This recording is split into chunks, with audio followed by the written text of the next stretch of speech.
ഇത് കസ്റ്റമൈസ്ഡ് ആയിട്ടുള്ള 1.5 കിലോയുടെ വൈറ്റ് ഫോറസ്റ്റിൻ്റെ കേക്കാണേ. അവർ അയച്ചു തന്ന ഡിസൈൻ കണ്ടാൽ സിമ്പിളാണെന്ന് തോന്നുമെങ്കിലും ഒരു ഇച്ചിരി പാടുപെട്ടു കേട്ടോ അതൊന്ന് ശരിയാക്കി എടുക്കാൻ.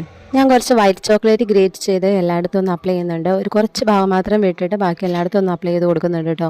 ആ വിട്ട ഭാഗത്ത് കുറച്ച് ഞാൻ ക്രീം കൊടുത്തിട്ട് ഫ്ലവർ വെച്ച് കൊടുക്കുന്നുണ്ടേ. കാണുമ്പോൾ നമുക്ക് നല്ല ഈസി ആയിട്ട് തോന്നും കേട്ടോ. പക്ഷെ സംഭവം വെച്ചിട്ട് റിസ്ക് പിടിച്ചതാണ്. കാരണം ആ സൈഡിൽ അറ്റത്തായിട്ടാണ് നമ്മൾ കൊടുക്കുന്നത്. മാത്രമല്ല നമ്മൾ ഫുള്ള് കവറിങ് ചോക്ലേറ്റ് കൊടുത്തിട്ടുള്ളത് കൊണ്ട് ഫ്ലവർ വെക്കുമ്പം അത് താഴേക്ക് ചാടിപ്പോകാനുള്ള സാധ്യത ഒത്തിരി കൂടുതലാട്ടോ. പിന്നെ അവർ തന്ന പിക്കിൽ കുറച്ച് ഫ്ലവേഴ്സ് താഴേക്കും കൂടെ നിൽക്കുന്നതായിട്ടുണ്ടേ. പിന്നെ എല്ലാ ഫ്ലവേഴ്സും ഒന്നെല്ലാം വെച്ച് കൊടുത്തതിന് ശേഷം ഞാൻ വൈറ്റ് ക്രീമും കൊണ്ട് ഞാൻ ലീഫ് വെച്ച് കൊടുക്കുന്നുണ്ട്. അവർ തന്ന പിക്ക് വെച്ച് നോക്കുമ്പോൾ അത്രയ്ക്കൊത്തില്ലേലും കുറച്ച് അഡ്ജസ്റ്റായി എന്നാണ് എൻ്റെ ഒരു പ്രതീക്ഷ. എന്തായാലും ഞാൻ ഇതിൽ ഒത്തിരി സാറ്റിസ്ഫൈഡ് ആട്ടോ. അപ്പോൾ നിങ്ങൾക്ക് ഇഷ്ടമായാൽ എന്നെ ഒന്ന് സപ്പോർട്ട് ചെയ്യാൻ മറക്കല്ലേ. അപ്പോൾ പുതിയൊരു വീഡിയോ വീണ്ടും വരുന്നതായിരിക്കും. Okay, bye bye.